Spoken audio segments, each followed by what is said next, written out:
Brazil, and Mexico. Nice. I've got about maybe 18 under my belt so far. So, looking to get Nitrox. We're planning on doing a liveaboard in August, depending on how this virus turns out. Rotan. Nice. So. Well, very good. Yeah, you'll find that Nitrox will make that trip so much better. Yes. Yeah. Paul, what about you? Started diving back in the late 60s.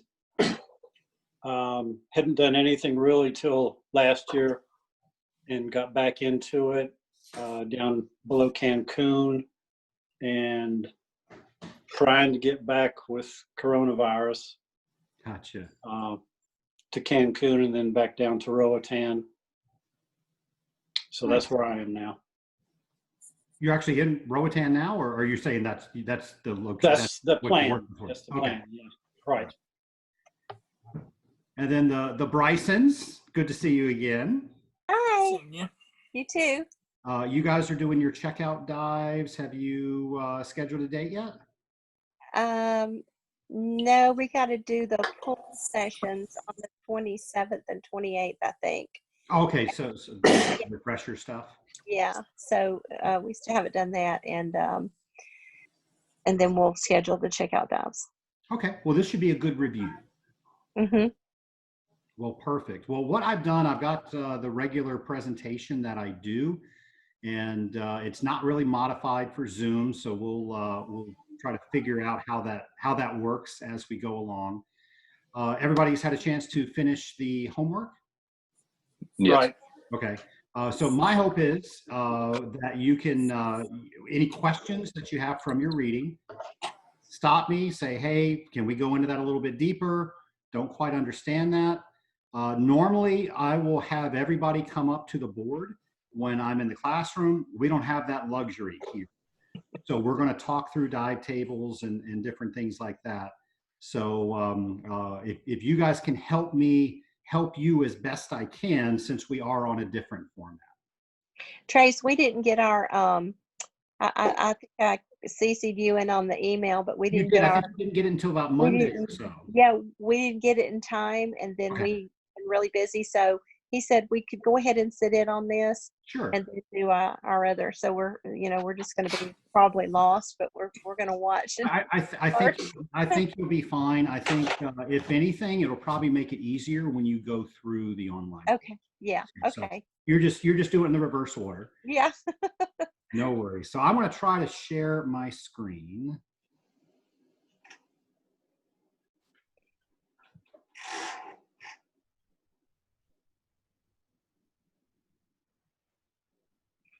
All right, that almost worked. Let me do that again. There we go.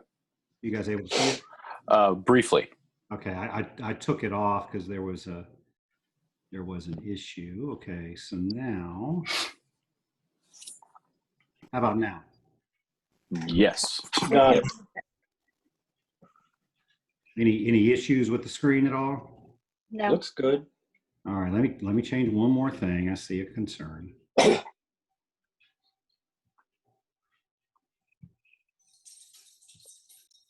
All right, how about now?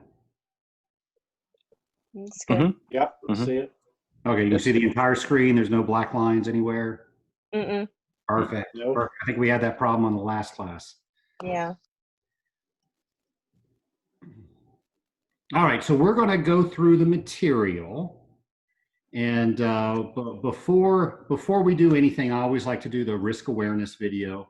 Diving's one of those sports that there's always some sort of risk with that. So this video will explain what some of those risks are, and then we can talk about that once the video is done.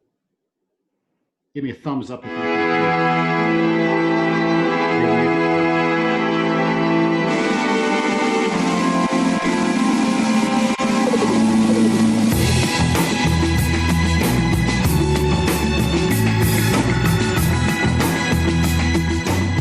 Scuba diving is a wonderful activity.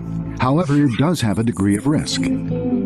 As a certified scuba diver, you have the opportunity to explore wrecks or dive at night, take photos, or simply enjoy the beautiful and exciting marine life, all the way from coral to sharks.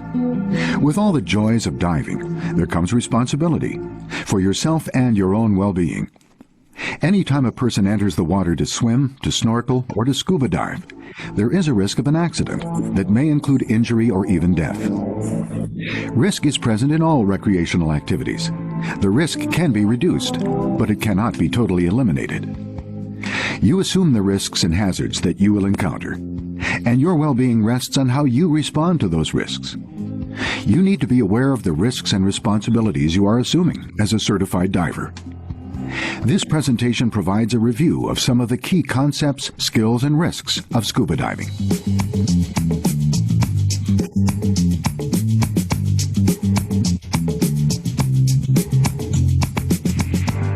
Your first responsibility is to yourself and your own well-being. Take this into consideration when following the directions of the dive leader and the rules established by the dive operator or leader. Maintaining control over yourself, both mind and body, is a key to being a comfortable and responsible diver. Control includes setting limits so you stay within your comfort zone and providing yourself with a margin of safety. It also includes selecting a buddy who is compatible with your dive objective, experience, and skill level. It is up to you to say something if you feel uncomfortable with your dive buddy. Do not expect direct supervision from the leader or instructor. Dive leaders cannot devote all of their attention to any one diver. It is your responsibility to stay with the dive leader if this is part of the dive plan. A relaxed, calm, gentle, easy manner underwater will make you a more efficient diver and therefore will improve the quality of your diving experience. You can increase your comfort level underwater by maintaining awareness of yourself, your buddy, your equipment, and the environment. This includes maintaining contact with your buddy.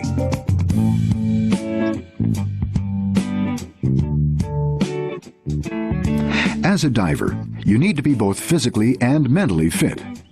Good health is an important aspect of scuba diving. Diving leaders only know how you look, not how you feel. You need to communicate with the dive leader if you have any concerns or problems, or if you have been ill or are on medication. As you are aware, diving when ill, overly stressed, or under the influence of alcohol or drugs greatly increases the risk of being injured while diving. Remember, when diving with a leader or buddy, it is your responsibility to decide if the planned dive fits within your comfort zone and your personal limits.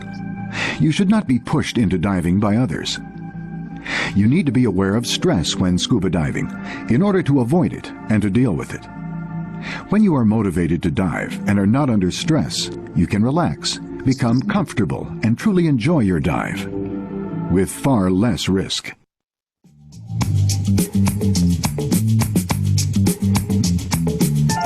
Scuba diving is an equipment-intensive activity. It is important to properly adjust and handle the equipment. A proper fitting and complete total diving system is essential to comfortable and enjoyable diving. Most equipment problems are caused by misuse, improper care, or lack of familiarization, not by malfunctions. It is your responsibility to make sure you have all the equipment you need and that it fits, is adjusted, and functions properly before diving.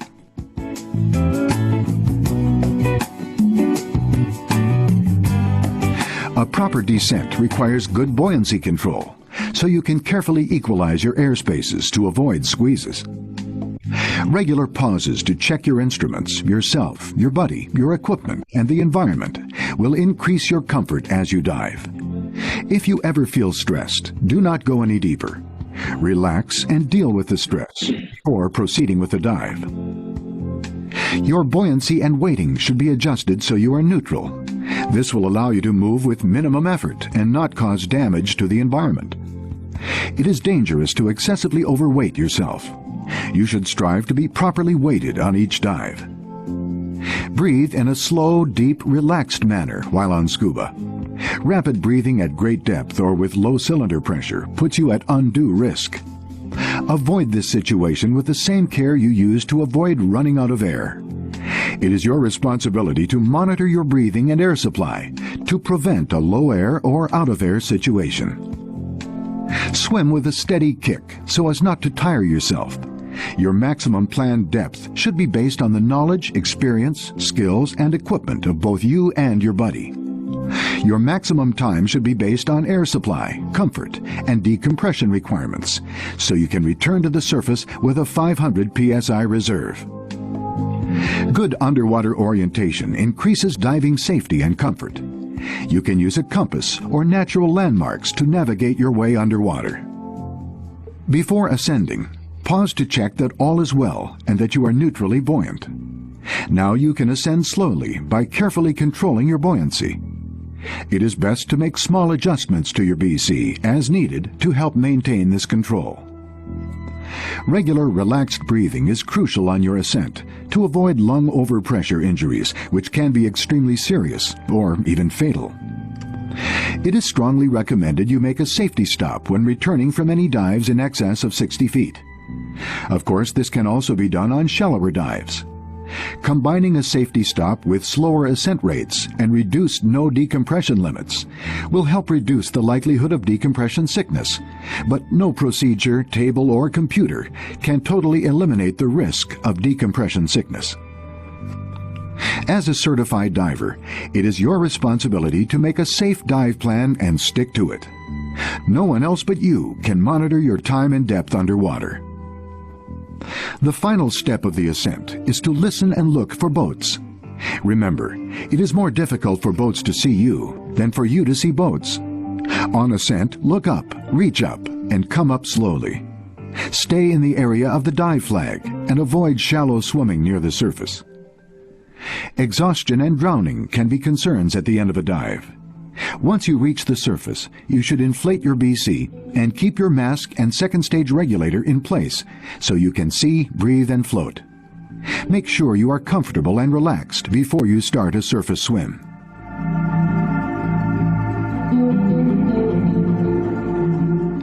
Extra care should be used when entering or exiting the water to reduce the potential of hurting yourself or others. If you are diving from a boat, use caution when boarding the vessel. Stay clear of the ladder, platform, or propeller until it is your turn to exit, especially when it is rough on the surface.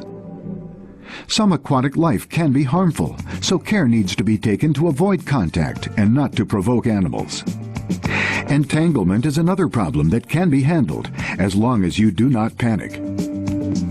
Diving accidents are more likely to occur during advanced diving activities, such as when diving in overhead environments, in strong current, in deeper water, in poor visibility, or at night.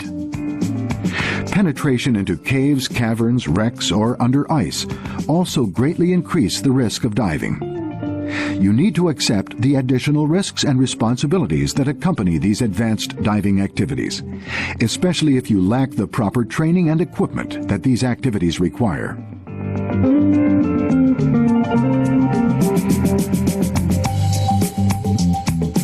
There is risk to scuba diving, but it can be reduced with proper training, equipment, and by following the rules of responsible diving. Scuba diving is a very enjoyable activity, and we want to help you and support you in this activity. However, ultimately the responsibility for your safety and equipment rests with you. No one else can guarantee your safety. As a responsible diver, I understand and assume all risks I may encounter while diving. My responsibilities include diving within the limits of my ability and training, evaluating the conditions before every dive and making sure they fit my personal capabilities, being familiar with and checking my equipment before and during every dive, knowing my buddy's ability level as well as my own, accepting the responsibility for my own safety on every dive.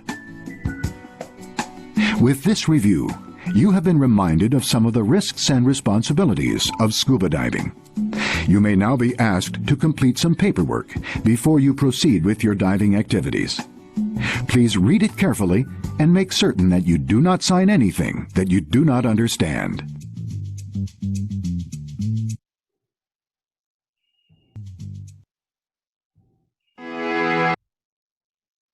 Let's not watch that again. I know you enjoyed that.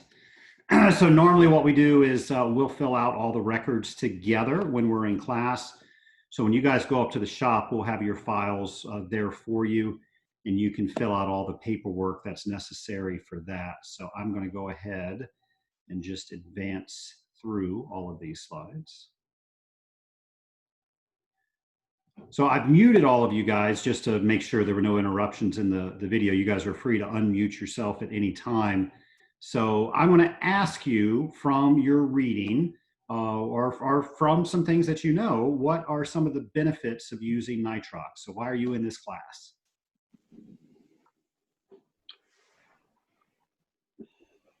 Right, I see your lips moving, but you're muted. How about now? Okay, Don, I can hear you now. Longer bottom time. Okay, so longer bottom time. What else?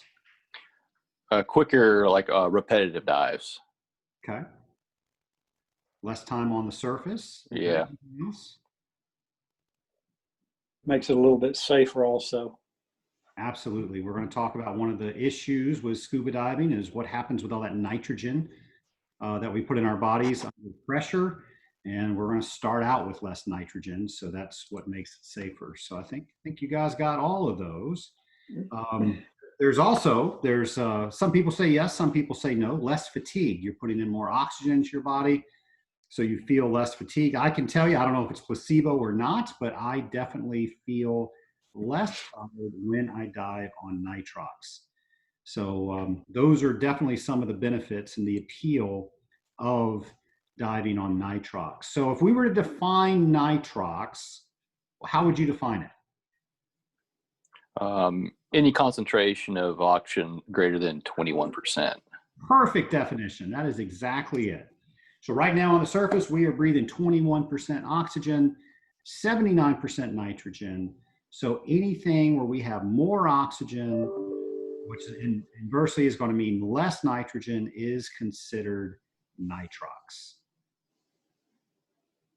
So most common blends, what's out there? 32, 36. That's what you're going to see. So 32, 36, and there's everything in between.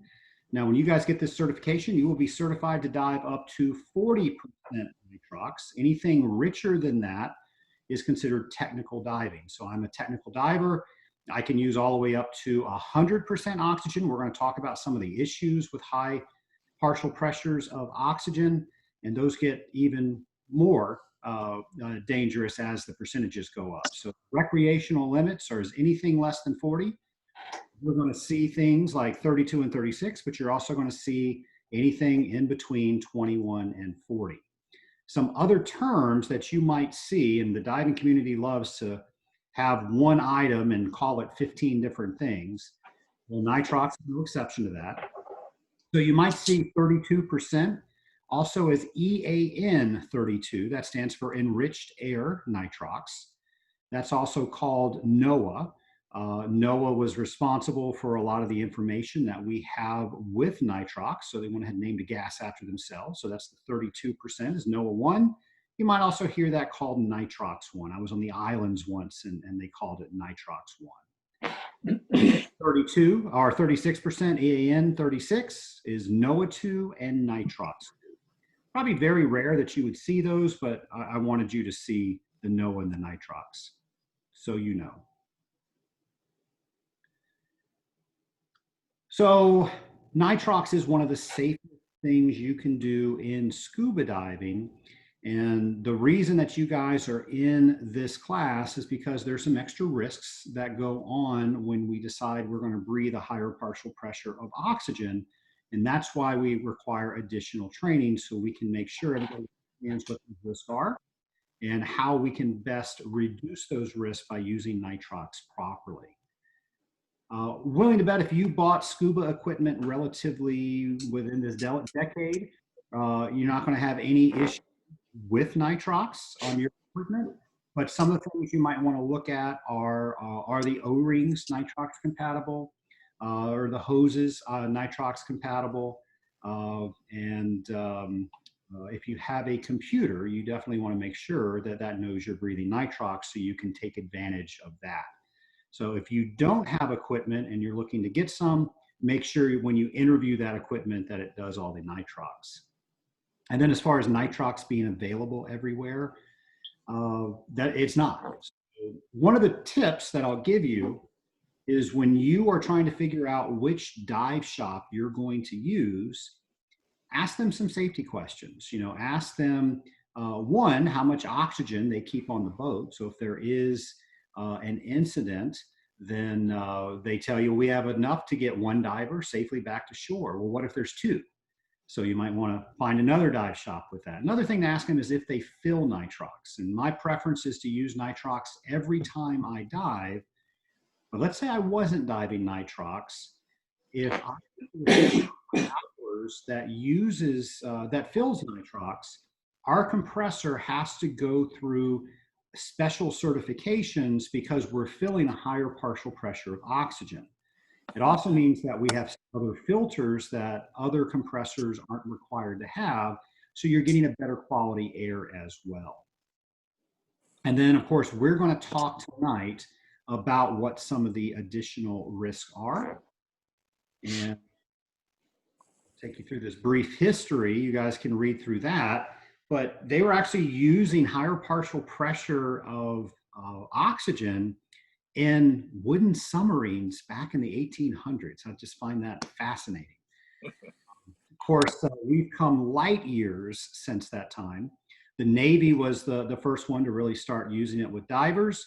And then NOAA took that and launched what has now become our recreational program. About the mid 90s is when nitrox started becoming very, very popular. Before that, people were very skeptical of that. And nowadays, it's hard to go on a dive without seeing somebody diving nitrox for the benefits that we mentioned earlier. Normally, I have you guys do a group exercise, and we'll do some things on the board. I'm going to spare you of that this evening. And anyway, do you guys have your dive tables handy? Do you have any of the stuff from your classes? If you don't, I've got pictures of them. So here are the SSI dive tables. And has everybody been certified through SSI? No. Yeah. Patty. Brad, what agency do you use? Patty. Okay.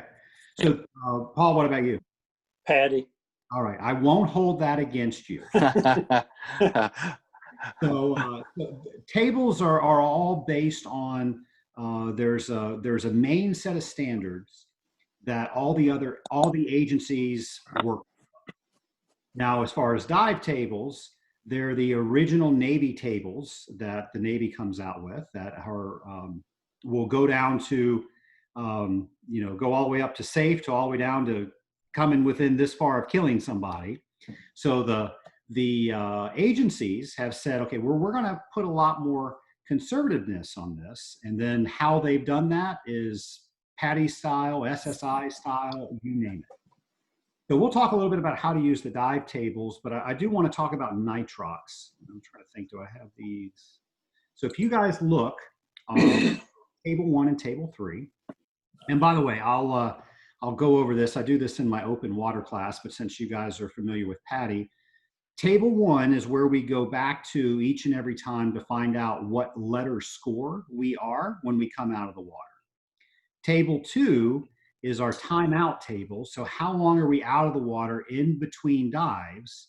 And that will allow us to figure out how much we've off-gassed on the surface so we can go back in the water for a repetitive dive. Table 3 allows us to account for what residual nitrogen we have left in our bodies from the previous dives during the day. And then that allows us to return to table 1 to figure out what the entire nitrogen content we have left in our body for that dive day. So it pretty much works as a circle, if you will. And if you look on the dive tables that we're currently using, there are depths for air, nitrox 32 and nitrox 36. So if you are using one of those gases, you would go to that depth, you move across to the right-hand side to how long you were underwater, and then you would go straight down and you would find what letter designation you were on. As an example, if we were going, let's say 50 feet on air for 30 minutes, we would find 50 on air. We would move all the way across until we see 30 minutes. We'd move straight down and you should see ease right there. Mm-hmm. We were going to 50 feet on 32%. We would find the 51 that's there, move across to 30, and you see we're a D. We've got less nitrogen in us. If we were using 36%, we would find 50 on that, move across to 30. There is no 40, so we kind of lose our benefit there because we're using tables. We got to round up to 40, so we're a D again. So that's how you would use the tables to figure out what your score is. So you figure out what your depth is and then what you're breathing, and you just read straight across.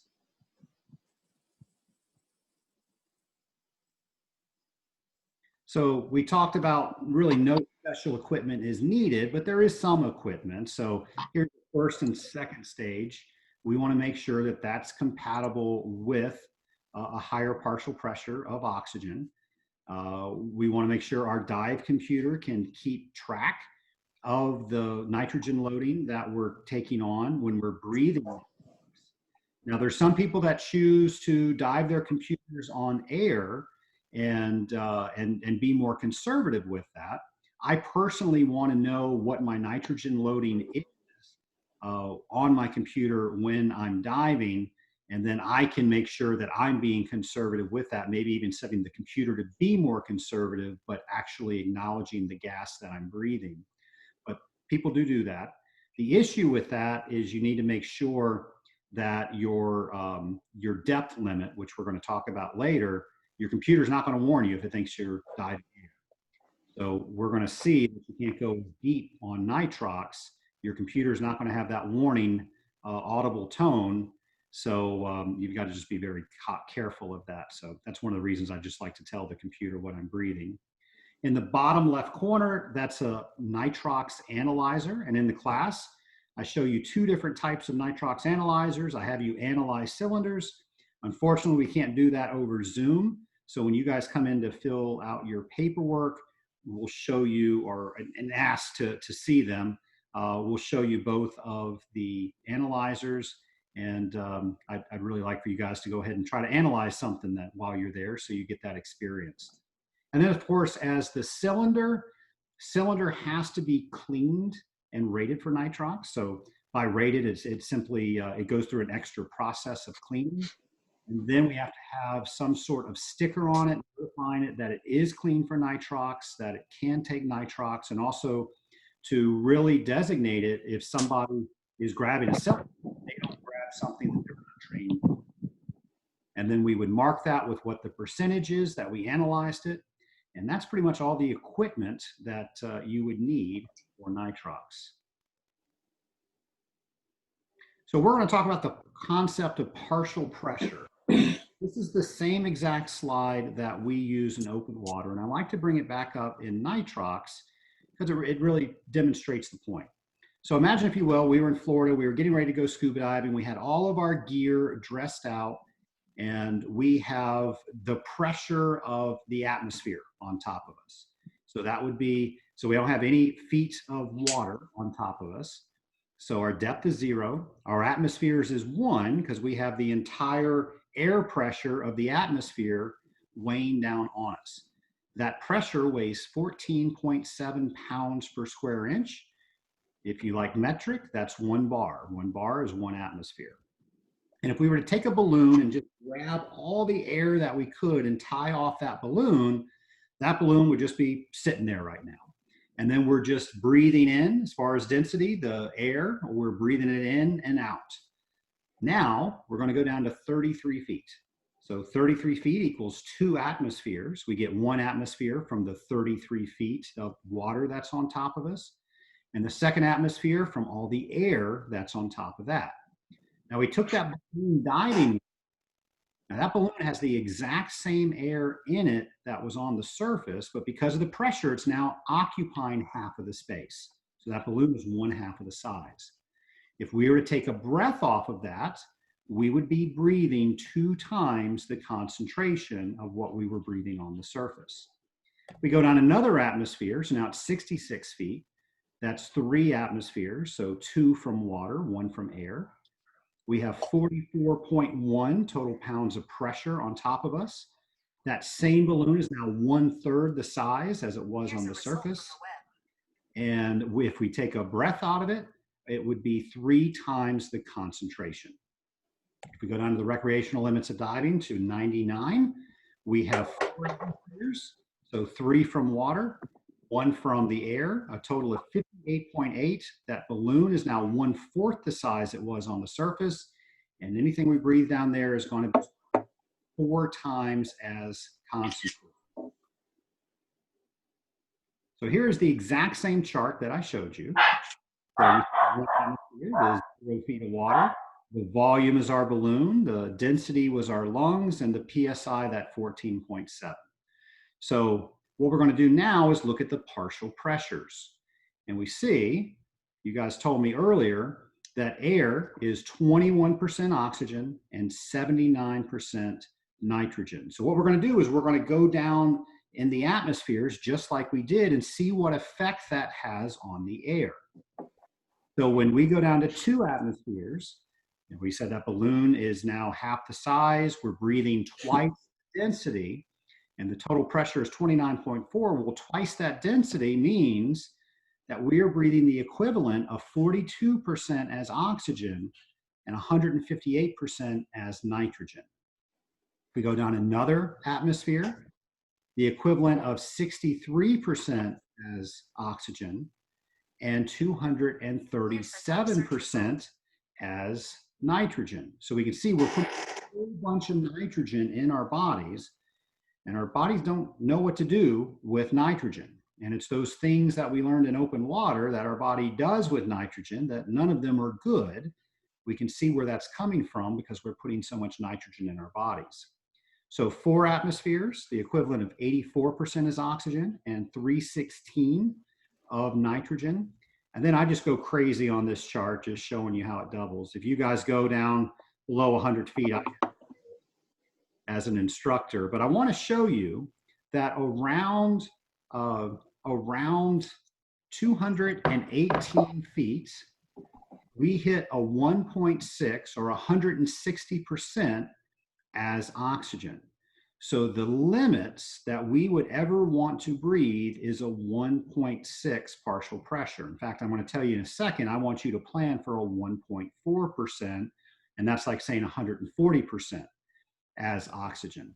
So myself, I'm a technical diver. So one of the things that I have to know is that the air I'm breathing, if I'm just breathing air, can become toxic if I go below 218 feet. In this class, that's extra information. You guys there's no reason to go that deep, but I show you that because I want you to compare it when we look at nitrox, and that's what we're getting ready to do now. So nitrox, I went ahead and used the maximum that you're going to be able to dive with, which is 40% oxygen. So that means we're going to offset the nitrogen to 60%. So we're starting off with 19% less nitrogen in our cylinders. So as we go diving, so now we're at 33 feet. So it's at the equivalent of breathing 80% as oxygen and 120% as nitrogen, not 158%. So you see why it's safer. A lot less nitrogen is going into our bodies. At 66 feet, 3 atmospheres, it's the equivalent of breathing 120% as oxygen and 180% as nitrogen, not the 237 that we were breathing on air. And then at 99 feet, 4 atmospheres, we see we hit that 1.6 partial pressure. So the point I'm trying to make with this is when I originally learned about nitrox, it was on a dive boat. And these 2 guys were talking about how they love nitrox because they could go deeper. You guys can see that is not the case with that. We could do all the things that we talked about in the beginning of the class, but deeper is not one of them. So it's imperative that we know what gas we're breathing. That's why we learn how to analyze the cylinder. And then we know what the maximum operating depth that we're going to talk about a little bit later is, so we don't exceed that, because we never want to exceed a 1.6 partial pressure. As I mentioned, I want you to have a 1.4 partial pressure. I think this chart does a good job of showing why it's a lot safer gas, because we don't have nitrogen that we're breathing on air. So anybody have any questions on anything we've talked about so far? All righty. So the 1.6 of all the different points that I was talking about earlier, you guys have access to all the charts that I've shown you on online modules. You can even download those. So let's say, for example, we were breathing a 30% mix and we were going to 70 feet. So we're just going to simply see where those two intersect. And when we're at 70 feet, we're breathing a 0.93 partial pressure. Does that make sense? Mm-hmm. Okay. And there's apps that figure that out for you as well. So that is that chart. You'll see 1.4. 1.4 is how I want you to plan all of your dives. So if I were to ask you on a 36% mix, what is the maximum depth that you could go on that mix? About 90 feet. Okay. And that would be what your plan depth is. Now, if you wanted to do a contingency, maybe you dropped a knife or something like that, and you want to know what's the maximum I could go, but I'm not really going to plan to go there. Mm-hmm. You can do that as a max contingency for a 1.6, but I don't want you guys to do that. It's a lot safer to plan at a 1.4 partial pressure. And you can see that that was at 36. You guys are at 90 feet. So that's still not a bad gig. Mm-hmm. See a whole bunch of stuff. Most of our diving is going to be around the 50-foot range, I would imagine.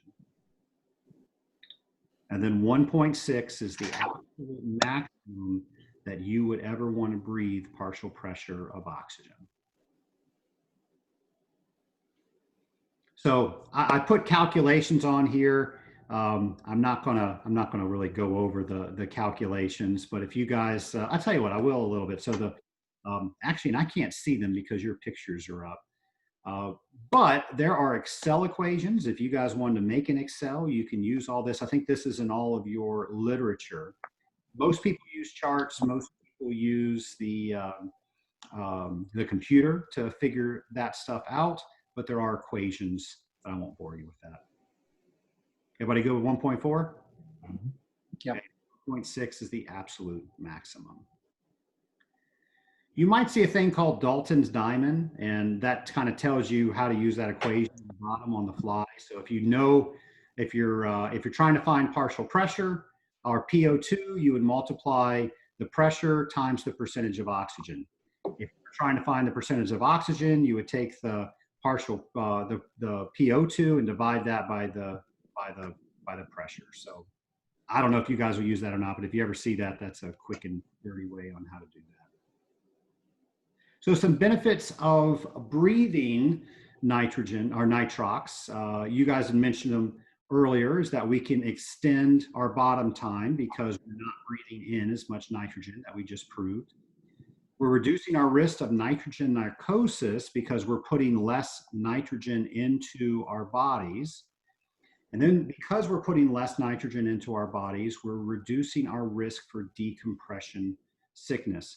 By the way, do you guys remember if you get any symptoms of nitrogen narcosis, what you do? Go up a little Get your bit. buddy and head up. Yep, that's exactly it. You move up a little bit, and as that chart showed us before, there's less partial pressure in shallower water, and that allows our body to work out that nitrogen.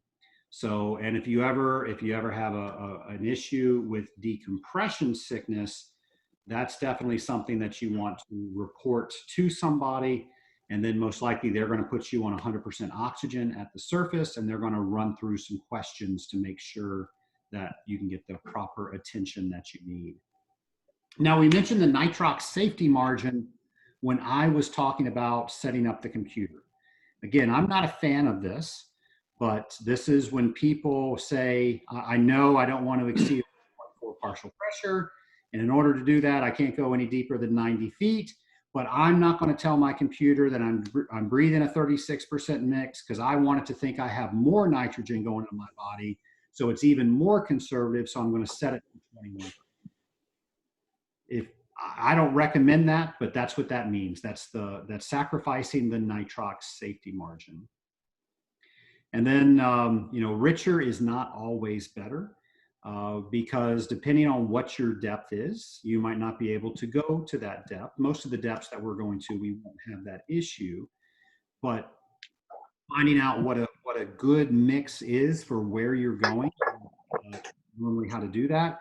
And typically, if you have a higher mix than another mix, so let's say you have two cylinders and one's a 36, one's a 32, and both of those are within the range of diving, normally you would dive the richer first, so you're on-gassing less nitrogen at the deeper depth, and then you would finish up with the lesser. If you mix those up, it's not a huge deal, but again, richer isn't always better. So normally we talk about running the dive tables. I will ask you if you have any questions about running the dive tables. No. Okay. All right, so if we were in class, we would run a 21%, we would run a 36%, and then I would ask you, okay, well, how would we figure out how to run these tables if we had anything besides air, 32 or 36?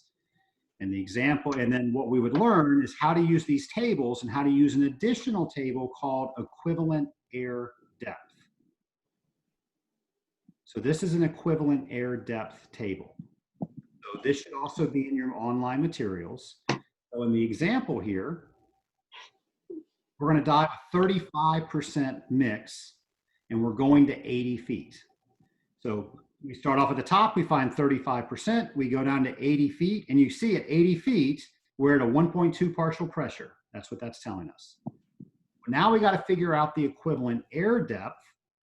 So we're going to move all the way to the left, and we'll find that 60 is our equivalent air depth. So I'm going to back up here. We'll come to this table, and now on air, we're going to use 60, and we're going to go ahead and say we were going to 30 feet. We're now an F diver. So that's how you would use the equivalent air tables to figure out if you're using anything besides a 32% mix, a 36% mix. You would just find that out on the table and run that accordingly. Pretty simple. Mm-hmm.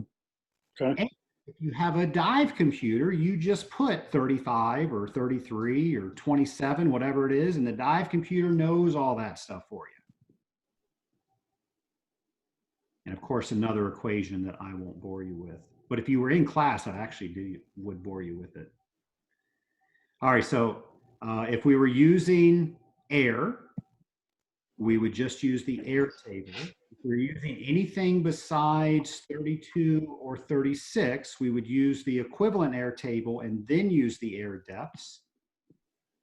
And then if we did, or if we were lucky, and they gave us a 32 and a 36% mix, we can just use those depths. So it's important to make sure you match the depths up on both tables 1 and 3. And table 2, it doesn't matter because it's just time. Any questions on that? No. And there's our equivalent air table. All right, we talked about the benefits of breathing nitrox. Now we're going to talk about some of the downside of breathing nitrox. Specifically, CNS oxygen toxicity. So CNS is central nervous system. And when we breathe too much oxygen, it creates some issues in our central nervous system. So the mnemonic that the book wants you to remember is C vent ID. So these are the things that you will notice can go wrong if you're breathing a high concentration. These convulsions, and as you can imagine, that's not good underwater. So also visual distortion, ringing of the ears, nausea, twitchiness, dizziness, and what is that, irritability? The Yep. screen covering that on mine. So I will tell you, I'm a technical diver, and I was diving a rebreather. And a rebreather basically circulates my breath. It takes it through after I exhale. I'm exhaling about 16% of oxygen. That's called closed circuit because I'm keeping that closed in a loop. What you're diving is open circuit because every time I exhale, the bubbles come out. So that 16% of oxygen comes out for carbon dioxide. And now the carbon dioxide gets scrubbed to take out of the unit. It goes through an oxygen sensor and it squirts a little bit more oxygen. So now I'm breathing regular air again. So that's, and I can stay down there for hours on just a little bit of water because I'm recycling it. Well, I was down at depth and I noticed that my vision narrowed. It got really bright and I got a very loud ringing in my ears. I looked at my computer and I was almost at a 2.0 partial pressure of oxygen. So immediately I started going up, and there's a technique to get the oxygen down within that loop. So I started doing that. But because I knew what the warning signs were, and I just didn't happen to look at my computer before that happened, something seemed wrong. So it was wrong. And I reacted by slowly going up. So there was lower partial pressure of oxygen, and those symptoms went away. I will tell you, I went ahead and discontinued my dive after that just to make sure everything was okay. And it was actually an issue with my oxygen sensor. So that's the thing I want you to remember. Anything diving that seems wrong, it is wrong. And you're going to touch. And what you're going to do is you're going to slowly go up and deal with it. So nitrogen narcosis, if I start feeling like euphoric or things are, in my case, I feel like my arms and legs are buzzing. I also get a little anxious. If I come up a little bit, that immediately goes away. So pay attention to what your body is telling you. And then also know that breathing a higher partial pressure of oxygen is an issue. And this is how you would deal with that. You would come up. So the dive computers, they are not set up to where they would like you could put them to monitor something like that. So it will allow you, it will let you know what your concentration of oxygen is. So you had it set for a 1.4 partial pressure. It will absolutely let you know when you're approaching a depth that will get you up to a 1.4 partial pressure. Okay. A maximum operating has been reached, or you're approaching. It will alert you, and you'll look at it, and you're like, oh, I need to go up a little bit. Okay. But everybody's different. So if for some reason your body responds in a way where you see any of these issues, or you see some of the nitrogen narcosis issues, you're not going to know that. You're going to have to pay attention to your body, and you just simply right. Okay. Yep.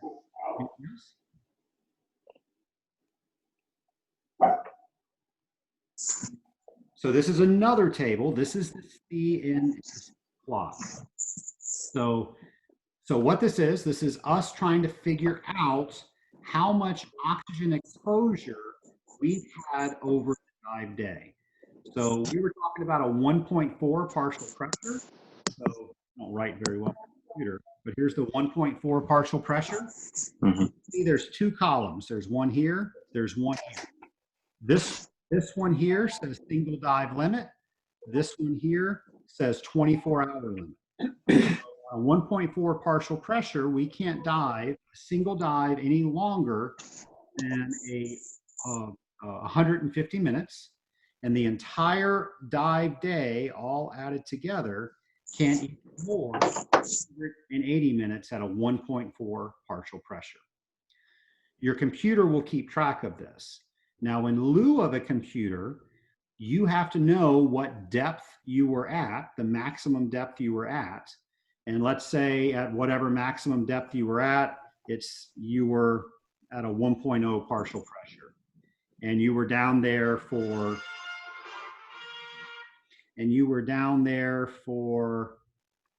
30 minutes. So you would be at 10% of your total allowable day. Make sense? Mm-hmm. Now, let's say the next dive, you did a 1.2. So 1.2, and let's say that was 40 minutes. I'll cross here to 40 minutes. That one has 2 minutes. The first one said you were 10% of your single dive time, and you were 10% of your total dive day. This one has 2 numbers. So you're 19% of the single dive time, but this is a repetitive dive. So we're going to take the 17% and we'll add that to the 10%. And we're going to add that all the way up until we get to 80%. And we never want to exceed 80%.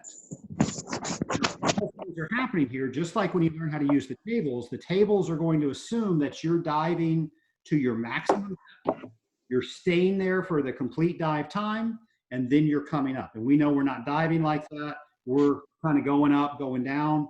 A computer is accounting for all that, where dive tables are robbing you of your dive time because it thinks you're at your maximum depth for the entire time.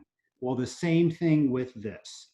This is saying that you were at that maximum partial pressure for the entire dive time. So it's going to rob you of some of the time that we said Nitrox can give you back.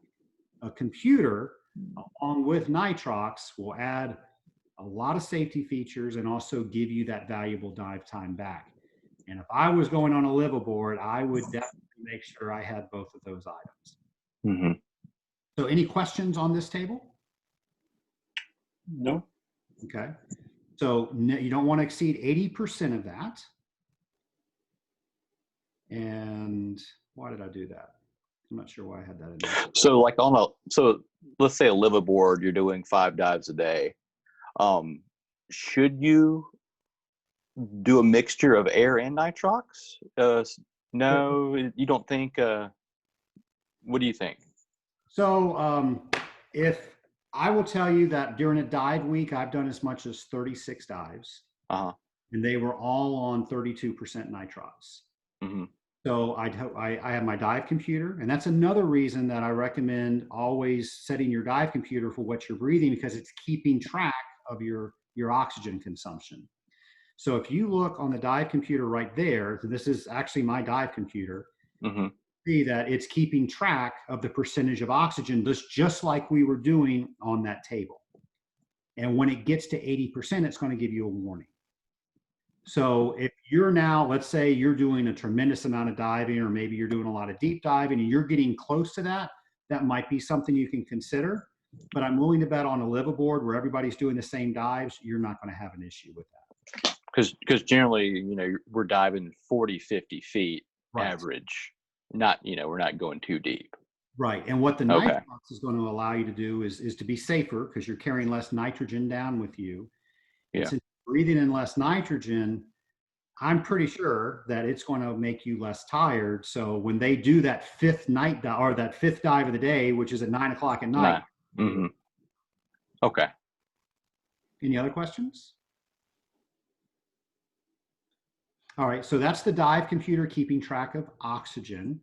Now mine has a really nice graph that it shows. Not all of them do that. They might only show when you get to a particular percentage, and they give you some sort of warning. You're approaching 80%. So my ask for all of you is to use a dive computer when you're using Nitrox, but also use the dive computer. Because if it's telling you something and you don't know what it's saying, it's not doing a lick of good. And then you'll see over here, this bar is measuring the amount of nitrogen that I'm putting into my body. So when I start filling up all of the bars there, I am no longer in a recreational mode.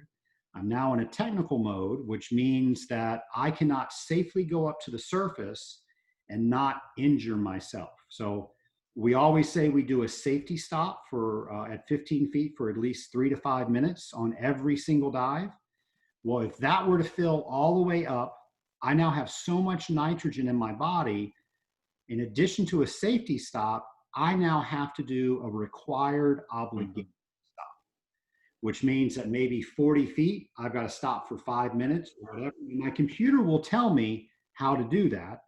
And it will also tell me that I am in decompression diving. That's what that is. That's a decompression stop by inverting all the numbers. So anything you see on that computer screen that's black will then become that greenish color. And anything that's that greenish color is now going to become black. And that tells me right off the bat that something's different. I need to do something, and I'll have another number on that screen, and it will tell me when I need to stop, at what depth and for how long. So I'm going to ask you, when you're going through your dive computers, because accidents do happen. Maybe we're paying attention to something and we don't realize how much nitrogen's already in us, and we do move over to that decompression range. We shouldn't. That should never happen. But if it does, the computer will simply get us to the surface. Just make sure you know how to use it. So now we talked about maximum operating depth. We said that we want to maintain a 1.4 partial pressure, and at the absolute top of 1.6, we recommend a 1.4. Well, how do we know what those depths are? And there's actually a couple of ways to show you. And one of the ways we did was when I asked you on that equivalent air depth, I said, well, what's the maximum we can go? And you said 90 feet. You saw we started getting to that 1.4 range. So you might have a table like that. If you noticed on the equivalent air depth, it also had some things that you could use because it showed us, I believe we were at a 30% mix at 80 feet, and we said a 1.2 partial pressure or something like that. I don't remember the example that I gave you, but that was showing our partial pressure, so we could even use that. What dive shops have done, especially on boats, is they try to make it as easy as possible, because maybe you know PADI tables and they're showing you an SSI table. So to get all of that out of the mix, they just created an Excel sheet that they've laminated, and it's on the boat. And you'll see we've got a 1.4 partial pressure and we've got a 1.6 partial pressure. So if we were diving a 36% mix, we would say at 36%, our maximum depth that we would want to go would be 95%. And if we wanted to know what that absolute maximum contingency was, it would be 114. If we got a 27% mix, it'd be a 138. And normally how you would use this is this would be on their clipboard. You would analyze your cylinder. You would find out what the percentage is. You would find out by using this what the maximum operating depth is. And then you would use a magic marker and a piece of tape, and you would actually mark the oxygen content and the maximum operating depth right there on your cylinder. And then as you're changing cylinders throughout the dive day, you're going to update your computer with that information. The computer just needs to know what the percentage is, because it's going to know what your maximum operating depth is. And sometimes I even use my computer to tell me what the maximum operating depth is, and I don't need this table either. Any questions on that? This is one that you're going to use every single time that you dive. If you dive nitrox, you have to know, one, that it is what you think it is because you've analyzed it, and two, what's the depth you can go safely on that mixture. And of course, another equation. So here's an equivalent air depth that we were looking at. If you see the 1.4 is designated in yellow and the 1.6 is designated in red, so you can see at a 32% mix, we can almost go about 110 feet. I'd probably back it off and I'd say, okay, 109 feet would be my maximum depth there. So that's how you would use that. Here is the computer using it. I don't know why I have a picture of metric, but you see that there is that 21%, and the MOD is maximum operating depth, and it says 57.5 meters. You guys know that from, sorry, my dog's saying hi. You guys will know from the original chart we looked at with all the partial pressures that at 218 feet, is 57.5. That's the maximum that we can go on that. Don't know why there's meters there. So this is where we go downstairs and we actually analyze a cylinder. So the important thing is, if you did not see it analyzed, it doesn't count. So my preference is that you analyze the cylinder if you're going to breathe it. If it's going to go in your body, you better be the one that analyzes it. So if you guys look right here, my drawing's horrible, is a power button. You guys will hit the power button, and you guys, this has, you see this little cap that's right there? You would actually insert that right there. And then you're going to calibrate this number right here to 20.9. And you're going to spin this wheel until the air is 20.9. That now calibrates it. Then, just like this is showing, you're going to, actually the proper way to do it is to slowly open the valve and get a little hiss coming out and then put the meter up to it. If you do it the other way, you might blast it too quickly with air, and that can harm the sensor. You don't have to spin the dial at all once it's calibrated. You're then going to put it up to the cylinder, and you're going to see that the number on top will start going up. You're going to wait for it to stabilize, and then it's going to say 35.9, and we're going to call that 36, and we're going to write that down. If we have another cylinder, there's no need to recalibrate it, as long as we didn't hit that button, and we can just simply move that over to the other cylinder. Now, some people have damaged some of this stuff, and they're not cheap, so a lot of dive boats are doing it for you. Now, I told you, if I'm breathing it, I'm the one that likes to analyze it. But here's the exception to that. If you see somebody calibrate it, and you know it's correct, and you watch them analyze it, nothing wrong with that. But a lot of times what will happen is they might calibrate it, 5 divers before they get to me, and by the time they get to me, I don't know if it's calibrated or not. Now, if every cylinder is pinging 36% and now mine pings 36%, chances are it's fine. But if they're all over the map, I want to see him calibrate that again before he comes to mine. And then he'll show me what that is. And I'll say, okay, that's 36%. And then I'm going to go to that chart that we just looked at. I'll see what my maximum operating depth is. And I'm going to write right there on the cylinder what the percentage is and what the maximum operating depth is. I'm going to set my computer to that percentage. And then I'm also going to sign a log stating that I did all of those things. Whenever you get a Nitrox cylinder, you are going to sign a log, because that's basically how the shop is passing the liability off of you. Now, I'm a certified, I don't want to say tank filler. There's actually a better name for that, but I can't think of any better name. So we'll go with that. So I went through a class to learn how to fill cylinders all the way up to trimix. And that's when we not only put extra, we offset the stuff with helium. Sorry, it's been a long day. I can't think tonight. So that's called trimix. Anyway, with that, I think I know what I'm doing when I'm filling, but maybe I made a mistake. So even though I'm really knowledgeable, I'm normally very dependable, you're not going to trust what I filled it to. You're going to verify it for yourself. Make sense? Mm-hmm. Any questions on that? What's the rationale for 20.9 when you calibrate it as opposed to just doing just 21%? So 20.9 is the actual number. Okay. And because the meter is that sensitive, Mm-hmm. we encourage people to do. And I tell you, when people think of 20.9, they're going to hit it spot on the dot at 20.9. Mm-hmm. If I said 21%, well, it's 21 point something. It's close. Okay. I think it's just a human thing. Anything else? All righty. So this is somebody marking the cylinder. And Sometimes people will even mark the bottoms of the cylinders, and that way, if people are carrying extra cylinders, so that way people can see what cylinder has what mixture in it. So this is a filling station like ours. It's a partial pressure station. If we were in the classroom, I would actually show you how we fill cylinders.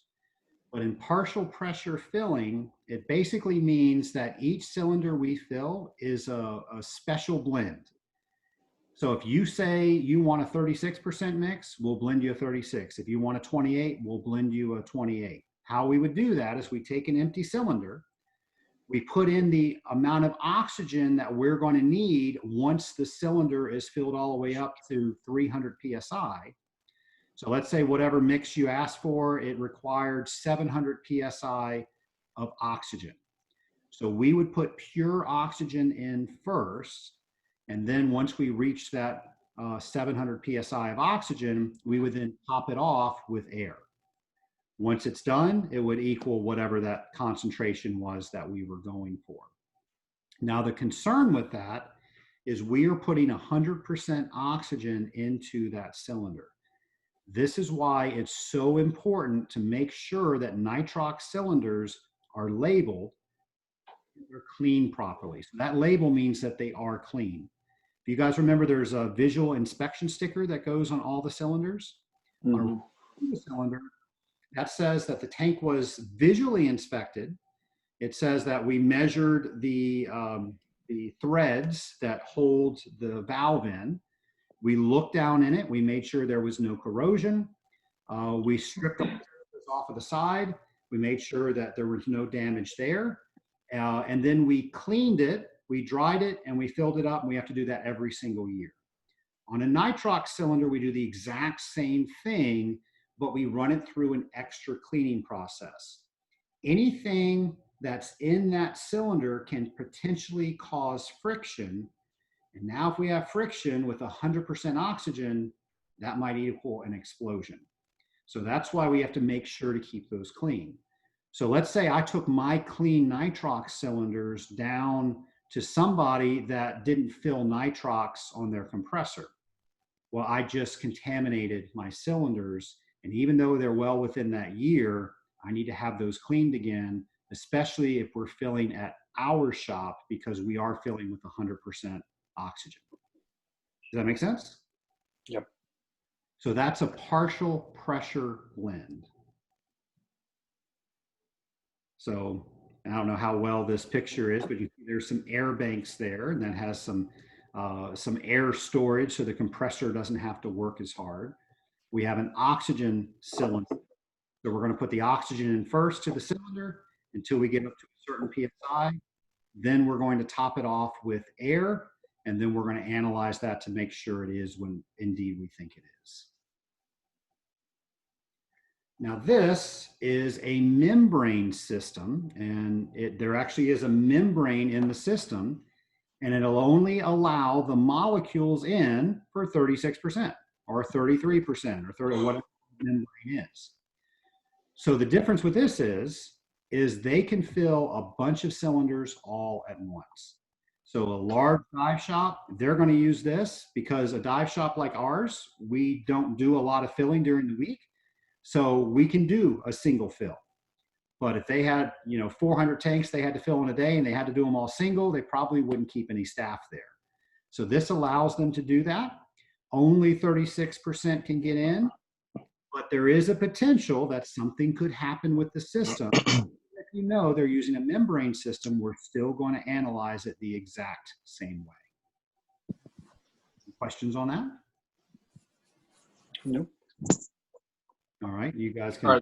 Are the air banks cleaned or? Yeah, so there's a procedure that they have to do to make sure that the air cylinders are up to date and able to be certified for the air. As far as on the air banks, on the ones I showed you last time, on the partial pressure, those were just air. On a membrane system, they might actually be banking nitrox. So they can now just fill off some of those cylinders without cranking up the compressor. and making things a little bit quicker for their shop.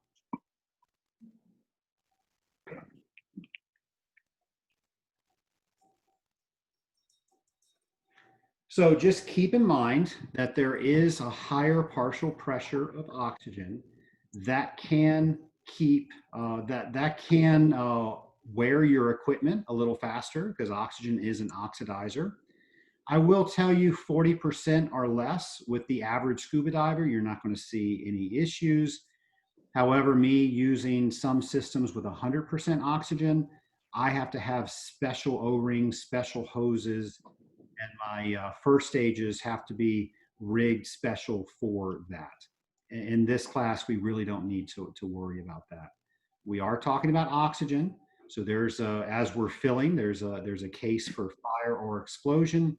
Once it's in the cylinder at 40% or less, there's not really an issue for that. There's more potential for it, but it's not really an issue. And then as far as the 40% rule, I just want you guys to remember that once you're certified, 40% is the most that you can dive. If you decide that there's some reason that you want to dive higher, we offer that class too. That is a technical Nitrox class. We can help you. So believe it or not, that's pretty much all I have. With anything, when you guys buy your equipment, make sure that you take care of it. If you are doing a bunch of diving, 2 years may not be a short enough period to service your equipment. We recommend every 2 years. To keep your warranty, it has to be every 2 years.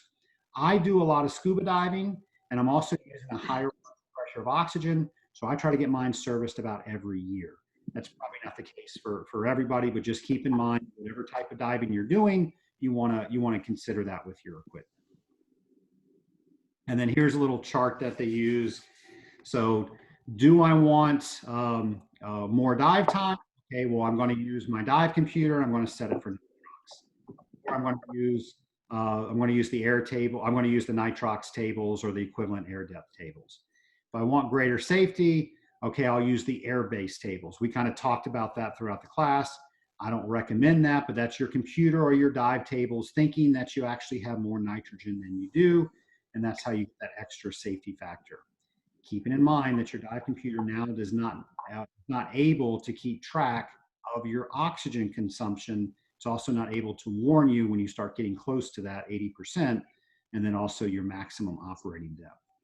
And then at the bottom here, where the actual bottom time in 24-hour period exceed 180 minutes. Remember that table that we looked at?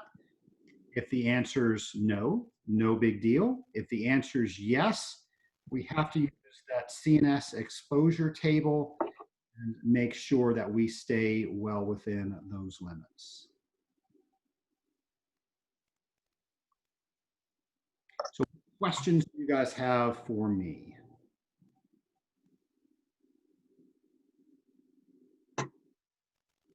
Okay, so we all understand that we're breathing a higher partial pressure of oxygen underwater.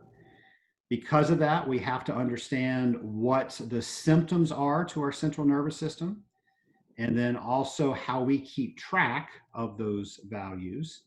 And we also need to keep in mind that even though we're on Nitrox, it doesn't mean we change any of our coming up rules. So no more than 30 feet per minute. We still want to do our safety stops. We want to make sure that if we feel something wrong in scuba diving, that we deal with it. If that's our ears and we're going down, we don't go down any further. We try to clear our ears, and if we can't clear them at that depth, we might even want to come up a little bit, try to clear our ears, but we never want to go any deeper than our ears will allow us to go. And then if we notice anything on our dive that seems wrong, we're going to recognize it as wrong. We're going to come up just a little bit. We should see those symptoms go away and return to that depth. And depending on what the symptoms were, we might even plan to end that dive. So Lee is going to email you a test, and you guys can fill that out and return that to us.